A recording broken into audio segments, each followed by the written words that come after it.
Cursillos de Cristiandad representa la riqueza de la Iglesia y el vigor de los laicos que quieren mostrar al mundo a Jesucristo. Un movimiento de primer anuncio que con su expansión mundial ha permitido el encuentro con el Señor de miles de personas sencillas y distintas, de culturas diferentes y acentos distantes, pero unidas en el anhelo constante de la humanidad por amar y saberse amado. Este movimiento tiene desde ahora rostro y nombre español de Córdoba, nacido en Sevilla, el de Álvaro Martínez, que ha sido presidente de Cursillos en España, en Europa, y ahora ha sido elegido para ser presidente mundial del movimiento y llevar su coordinación por todo el mundo. Buenas tardes y bienvenido. Hola, Nati, muchas gracias. Así leído, suena a responsabilidad grande. Sí, suena, sí. Y, hombre, en cierta forma lo es, pero también es un privilegio y una gracia. Creo que intentaremos combinar esas dos dimensiones, que las dos son reales. ¿Qué exige a tu vida cristiana el hecho de articular un movimiento mundial como el de Cursillo de Cristiandad, Álvaro? Que sea cristiana, o sea, que realmente, y eso es una experiencia que ciertamente la puedes ratificar. No se trata de hacer cosas, sino se trata de hacer cosas desde el Señor y con el Señor. Entonces, si en mi vida cristiana no está Cristo en el centro y no estoy firmemente asentado en la palabra, en la experiencia de sentirlo cercano a mí, esto será fanfarria. Yo eso lo tengo muy claro, y incluso en el equipo de trabajo hemos dicho que lo primero, recordar, estamos aquí porque el Señor nos ha llamado para trabajar por Él y para trabajar como Él quiere. Creo que no es solo la conciencia, sino también la forma de hacer las cosas, o sea, actuar en cristiano, y eso es diferente. Actuar en cristiano es siempre diferente. ¿Se fortalece la fe con otros acentos, en otras culturas? ¿Cómo es esa experiencia? Fabulosa. Es un regalo. Yo la verdad es que he tenido el privilegio de, bueno, tú lo has dicho antes, de tener ya un cierto recorrido en cursillos a nivel internacional, y la verdad es que es un privilegio el compartir con otros hermanos de culturas radicalmente diferentes. O sea, yo siempre recuerdo el contacto con nuestros hermanos de Corea. Uh-huh. Ellos no hablaban español, yo el coreano lo domino poco, y el inglés medio, pero es percibir que hay algo que te une, percibir que hay ahí una riqueza, una presencia del Espíritu que se hace realidad cuando nos reunimos a pesar de las diferencias, y a pesar de las diferencias podemos unirnos. Eso de la unidad en la diversidad es una realidad que a veces somos capaces de percibir, y yo creo que lo he podido hacer. Entonces es un regalo el conocer tanta vida en tantas circunstancias diferentes. Cursillos, ¿qué relación guarda Cursillos de Cristiandad con otras realidades emergentes en nuestro país, como Emaús, EFETA en el caso de los jóvenes? ¿Qué relación hay? Pues somos familia. Formalmente hay las mismas relaciones que con otras realidades, a través pues, de las delegaciones de apostolado seglar o en la conferencia episcopal. Pero yo creo que precisamente con ellas pues tenemos primero el aire de familia de que estamos en el mismo ámbito de la evangelización y del primer anuncio. Y eso ya pues nos da un rasgo de cercanía. Luego, en cierta forma, compartimos una inspiración. Ellos son jóvenes, nosotros somos maduros, pero ellos y nosotros pues tenemos unos planteamientos comunes en lo que es una propuesta de primer anuncio basada en la experiencia, desde el testimonio de vida, desde la cercanía. O sea, ya te digo, nosotros llevamos un recorrido más largo y ellos creo que en cierta forma también supieron respirar de esa inspiración, y luego compartir que como hay muchísima tarea en este campo del primer anuncio, pues que tenemos trabajo para todos y que todos tenemos que ayudarnos mutuamente a llegar a lo más posible, cada uno con su especificidad, pero sintiéndonos eso, familia, y trabajando en el mismo campo y en el mismo barco. Sin duda, usted reclama unidad, pero dice que la fidelidad ha de ser creativa. ¿El formato de cursillos sigue siendo un instrumento esencial en el primer anuncio? Sí, uno más de muchos, el mejor que yo conozco, ciertamente, pero sí sigue siendo, pero con el reto de siendo fieles a lo esencial, es decir, a la inspiración original, a los elementos que configuran lo más valioso de Cursillos, saber adaptarlo para responder a las necesidades del hombre de hoy, del hombre y la mujer de hoy, que son distintas de las de hace 50 años. Entonces hay que saber articular un lenguaje nuevo, una forma nueva de aproximarse, una forma nueva de escuchar, una forma nueva de acompañar. Y ese es el reto de la fidelidad creativa. Entonces creo que hay que conservar pues aquellos elementos que hacen posible que las personas se sigan encontrando con ellos mismos, con el Señor y con los demás. Pero tenemos que saber hacerlo llegar. Y hoy día hay situaciones en las que esto es complejo y requiere más tiempo, requiere más cercanía, más escucha. Hay que buscar caminos que permitan responder a esas realidades. Dice usted nuevas formas de escuchar. ¿En qué medida ha cambiado desde los cursillos de primeros de los años 90 a la actualidad, cuando un joven de 25, de 28 años llega a la Casa de San Pablo? ¿Cómo se le debe hablar? ¿Cómo se debe, interpelar en ese momento? ¿Tanto hemos cambiado?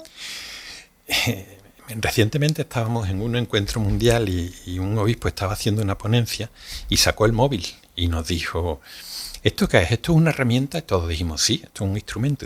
Y dijo él: no, esto es cultura. Esto es cultura. Es decir, la mentalidad de la gente joven en concreto ha cambiado, y ha cambiado en gran medida pues por los recursos tecnológicos que tenemos. Y son gente, yo recuerdo hace años en los primeros cursillos, cuando se subía con móvil, insistíamos mucho: hay que dejar el móvil. Hoy día eso es prácticamente, es como si le cortas una mano, no lo puedes casi plantear.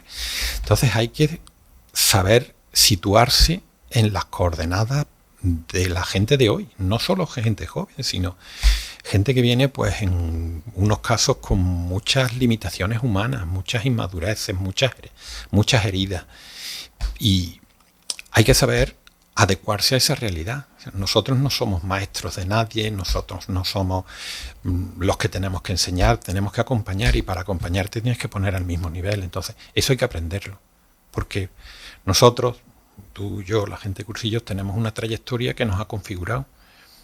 La gente a la que acompañamos no tiene ese esquema, esa trayectoria, esa configuración existencial, y eso en ocasiones requiere un esfuerzo que en gran medida es sentido común y es humildad y es sencillez, pero hay que situarse. Y es reconocer que en definitiva, sea el tiempo tecnológico que nos toque vivir, buscamos a Dios. Claro, y a ver, el fondo de la persona sigue siendo el mismo hoy que hace 2000 años y sigue teniendo las mismas necesidades, y la gente sigue necesitando, por encima de todo, descubrir que Dios le quiere y descubrir que su vida tiene sentido. Eso es lo mismo hoy que hace 10, que hace 15, que hace 2000 años. Pero para llegar a ese descubrimiento hay que quitar capas y hay que ayudar a descubrir esa necesidad que se tiene, que muchas veces ni se es consciente de ella. O sea, un gran drama de muchas personas de hoy en día es que ni siquiera son conscientes de lo que no tienen y por tanto no lo echan en falta. Y tenemos que ayudar a despertar ese deseo, esa necesidad de que hay algo más y de que se puede vivir de una manera más plena si se encuentra a Dios. En Asia, donde hay grandes gigantes tecnológicos, existen también lugares donde hay lista de espera para poder realizar el cursillo de cristiandad. ¿Qué ocurre en estos países para que la búsqueda de Cristo esté tan viva? Pues no lo sé, no lo sé.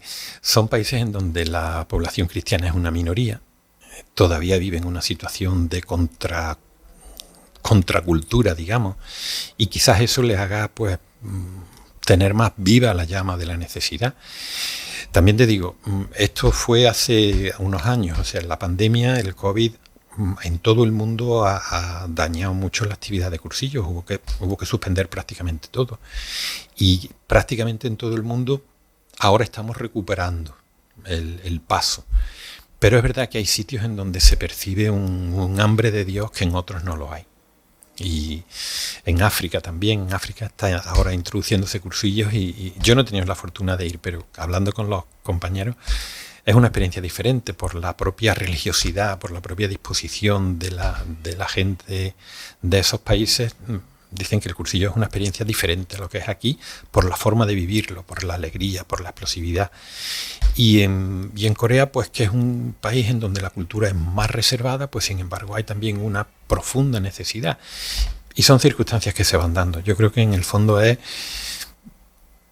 esa circunstancia que en determinadas ocasiones te hace caer en la cuenta de que necesitas algo que la sociedad no te está dando. Y eso te abre pues a buscar experiencias como el cursillo. ¿Con qué vivencia personal o ajena resumiría el significado que tiene Cursillos en el encuentro personal con Cristo? ¿Hay tantas? Sí, muchísimas, muchísimas.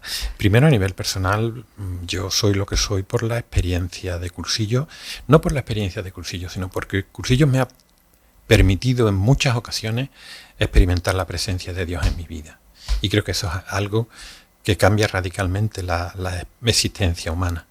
A mí eso me lo ha permitido vivir Cursillos en mi propio cursillo hace muchos años y después acompañando a muchas personas en muchos cursillos. Y entonces no solo ver cómo el Señor se acerca a mí y me quiere, sino cómo eso lo hace con otros en circunstancias tan diferentes y cómo siempre ese encuentro con el Señor sana y libera e ilumina, pues eso creo que es la experiencia más importante que puede tener un ser humano, porque es lo que realmente responde al deseo del corazón.